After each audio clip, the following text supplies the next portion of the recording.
temores de invasão russa na Ucrânia, os conflitos desse movimento geopolítico podem trazer reflexos na economia global, a exemplo aqui do Brasil. E na síntese econômica de hoje, a gente vai tentar entender um pouquinho quais são os reflexos, que os brasileiros podem sentir aqui no bolso em relação a esse movimento todo que está acontecendo entre essas duas nações, em especial a Rússia e também a Ucrânia. Já aqui comigo, a economista Laura Pacheco. Laura, os impactos desse movimento já são visíveis. O próprio preço do dólar teve uma queda, o menor aí dos últimos 8 meses. Tivemos também uma certa baixa relacionada à Ibovespa. Já começamos a sentir quais são os impactos de fato que esse movimento, que esse conflito pode trazer aqui para o Brasil. Seja bem-vinda. Olá, Jucinei, como está? Então, que grande conflito isso aí. Eu sempre falo que é bom a gente não subestimar quando a gente está diante de uma situação como essa, ainda mais diante de uma potência econômica como a Rússia. Mas o que eu vejo que é muito importante de a gente sempre olhar e conseguir ter esse olhar é que o mercado, ele se antecipa aos acontecimentos. Então, o que acontece? Ele está vendo ali, as pessoas estão vendo ali, identificando ali que algo pode acontecer. O que já fazem? Já começam a vender os ativos que tenham relação com isso, já começam a querer antecipar essa questão em relação ao que pode acontecer e que não necessariamente tem acontecido ainda. Esses movimentos que acontecem de o mercado querer antecipar, querer se proteger também, porque todo mundo está pensando um pouco no próprio umbigo. Por isso que o mercado sempre se antecipa. O que acontece? Acontece que a gente acaba trazendo aí um grande reflexo nos preços internacionais. Então, a gente está aí diante de uma situação que eu falo que a arma mais poderosa é a questão comercial. Porque se a gente for trazer a questão para o lado bélico, nos dias de hoje, a gente teria talvez armamento e tecnologia para destruir o mundo inteiro. Mas a grande força que existe mesmo é a questão comercial que está nas mãos ali dos russos e nessas tensões aí e do como que o mundo vai reagir a isso. Até porque isso é muito claro que esse movimento é um movimento de muitos interesses, de poder. Você falou aí sobre a Rússia. A Rússia hoje é uma superpotência energética, aí na produção de gás e também petróleo e, de certa forma, conduz e comanda, de certa forma, esse mercado. Isso, de alguma forma, reflete, inclusive, aqui no Brasil. Estou falando do petróleo, por exemplo.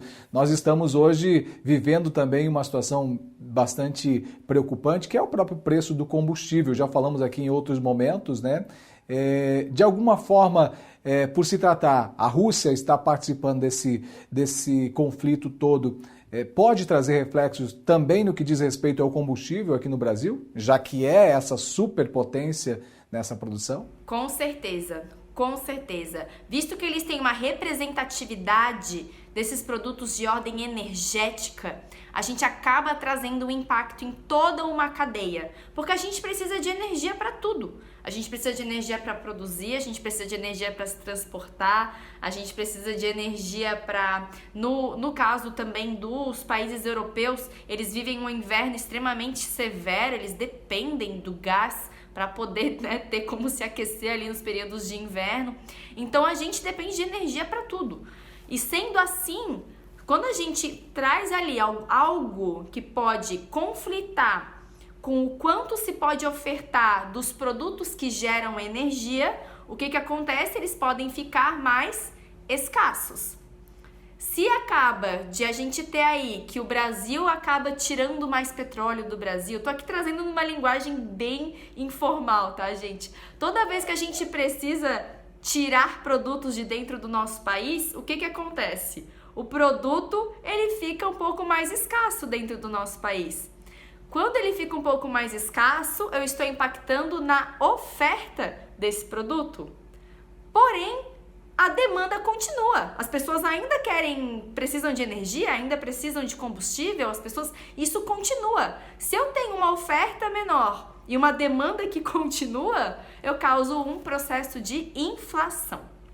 Sendo assim, qual que é a grande questão que a gente pode trazer aqui? Que todo esse conflito, todos esses desdobramentos que possam vir a acontecer diante, né, das possíveis decisões que o mundo vai decidir, né? Porque eu vejo que os países vão começando a ver qual vai ser o seu posicionamento em relação à Rússia.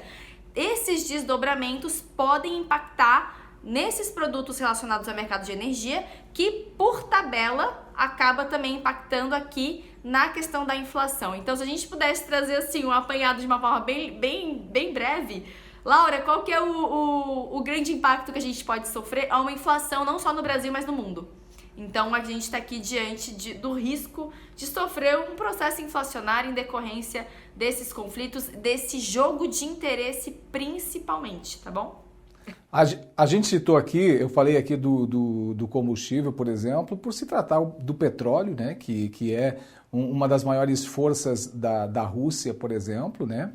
Mas quando a gente fala do petróleo, fala do combustível, e aí você trouxe a questão da inflação, é justamente porque o combustível está ligado a uma cadeia de produção, né? Porque se num país onde a economia é transportada pelo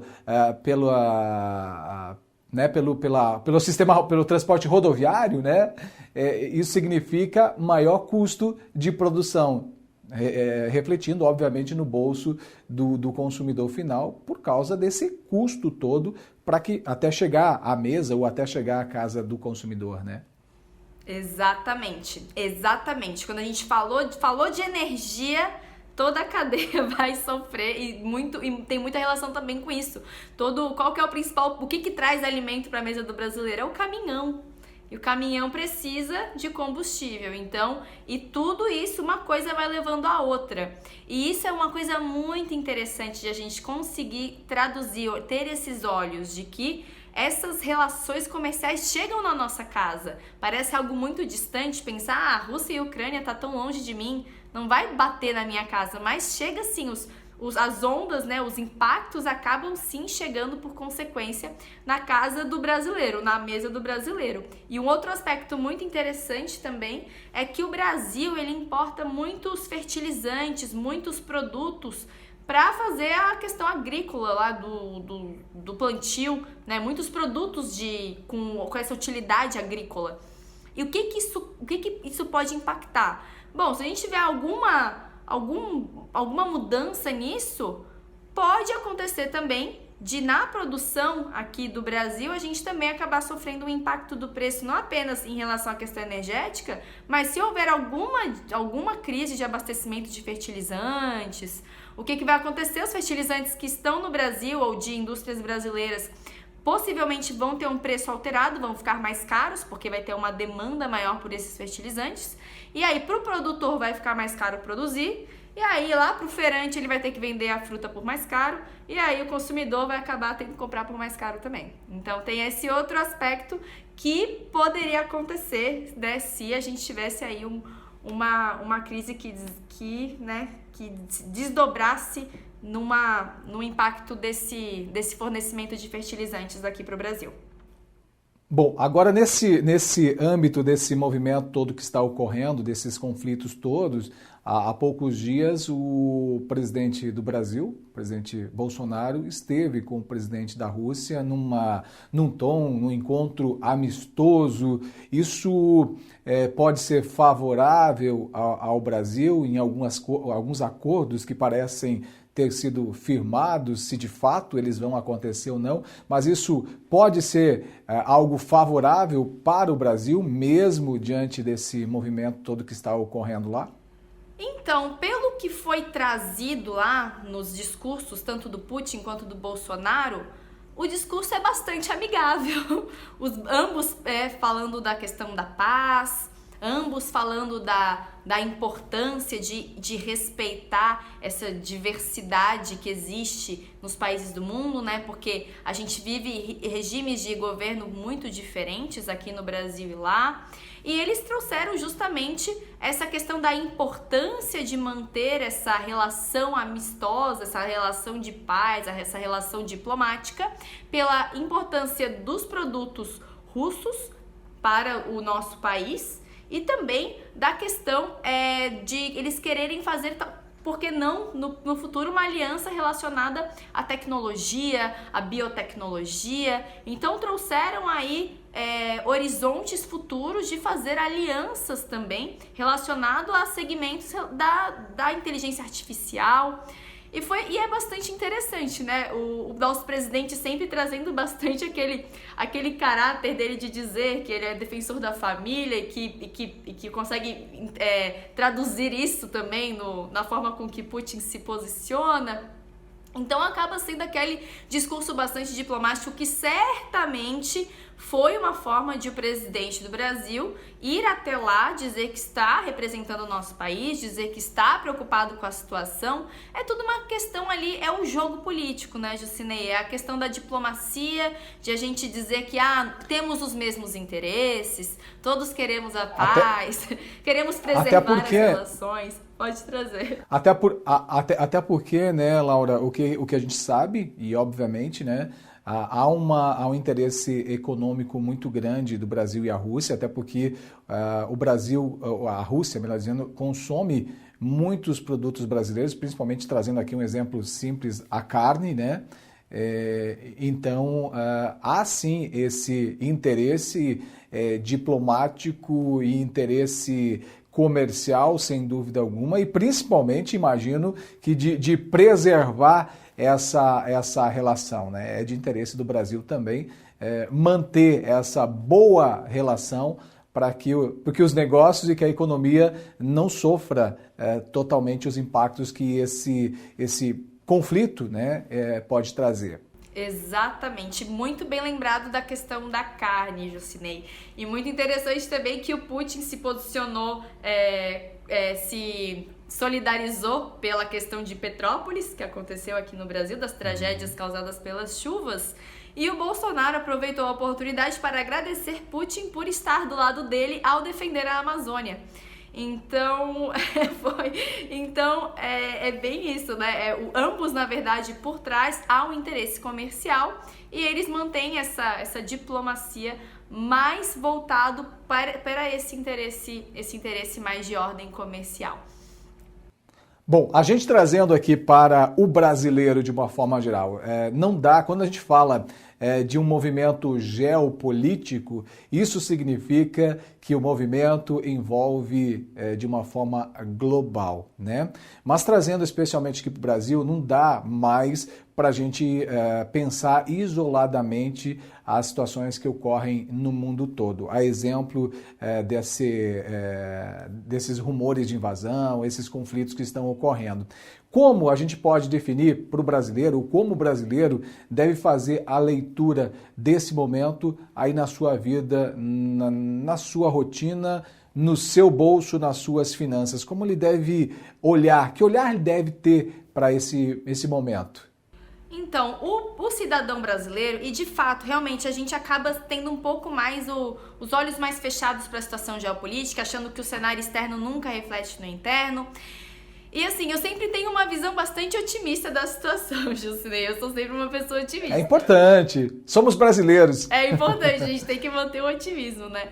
Eu sempre falo que a gente não deve ser omissos diante da situação de achar que não está acontecendo nada, não vai chegar aqui, porque chega sim, a conta vai chegar aqui sim.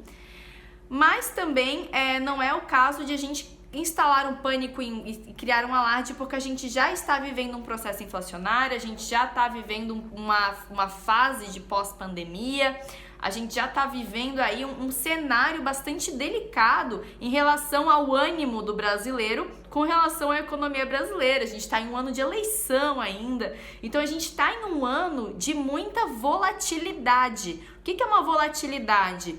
É aquela posição em que as pessoas não sabem para onde olhar. Elas se sentem, de alguma forma, elas se sentem desorientadas.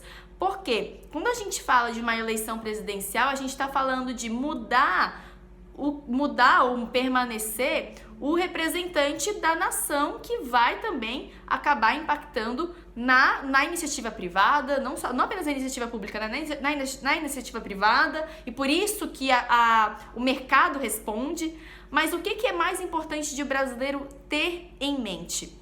A gente entender que alternativas a gente vai sempre ter, sempre haverá alternativas. De a gente conseguir, de alguma forma, encontrar um caminho quando eu vejo, bom, aqui está desencadeando uma crise absurda de preço, qual que é a alternativa para isso? Então eu vejo que a gente tem que ter uma visão muito de pensar, não em instalar um caos, caso isso venha a acontecer, e é muito interessante porque isso está acontecendo em uma magnitude global. Se esses conflitos realmente trouxerem aí grandes impactos pro Brasil, é porque vai trazer pro restante do mundo também, nessa questão comercial e nessa questão de haver uma inflação. A inflação traria uma consequência no tamanho global. Mas o que é muito importante, Jucinei? A gente sempre quer se posicionar de forma que fique mais inteligente de tomar uma decisão, principalmente quando se é um investidor no mercado financeiro. Porque ao mesmo tempo que alguns ativos vão perdendo valor, outros vão ser beneficiados por conta dessa questão do cenário internacional.